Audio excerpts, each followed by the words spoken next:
You unlock this door with the key of imagination. Beyond it is another dimension. A dimension of sound. A dimension of sight. A dimension of mind.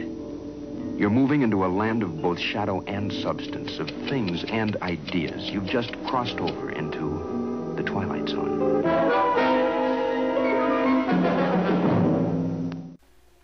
Hello and welcome to Top of the List number 4.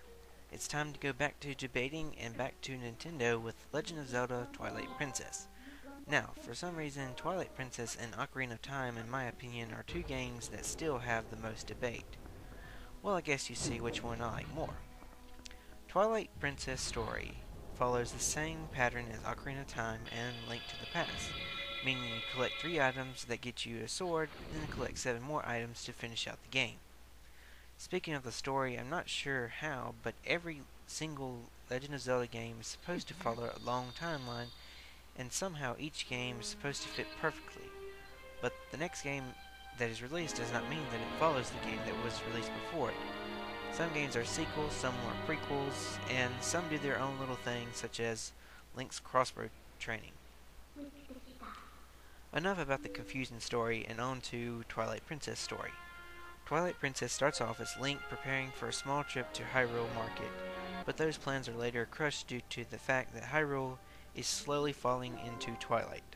The Twilight Zone has affected the villagers, spawned odd monsters and creatures, and this time Link has turned into a wolf. In order to turn the Twilight rule place of Hyrule, Link must now use his new wolf form and senses to find light seeds to restore the light back to Hyrule. Link is not alone this time, as Minda joins Link. Minda is first out to help you, but not until later on.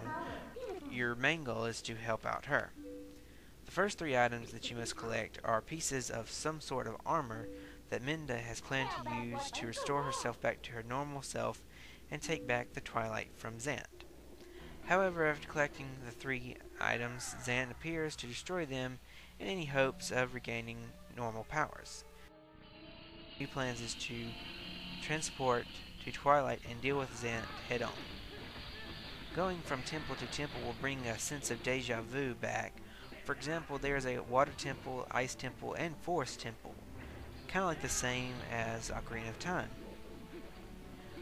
Comparing Ocarina of Time to Twilight Princess did not have was one thing that I was very disappointed about, and that was the great music, like Ocarina of Time.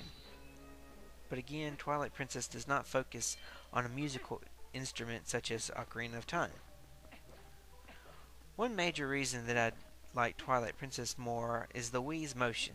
Yes, it is somewhat of a gimmick, but it works well for me. The open world is a lot more bigger in Twilight Princess than Ocarina of Time. There are also many other secrets and hidden objects to find throughout the game. With the open world being so huge, it does take a little bit of time traveling from place to place until you get Epona. I could go on and on about why I like Twilight Princess more than any other Zelda game, but I would be over my 10-minute limit on videos. So, just to keep it simple and short, Twilight Princess is my number 1 favorite Zelda game and number 4 on this list.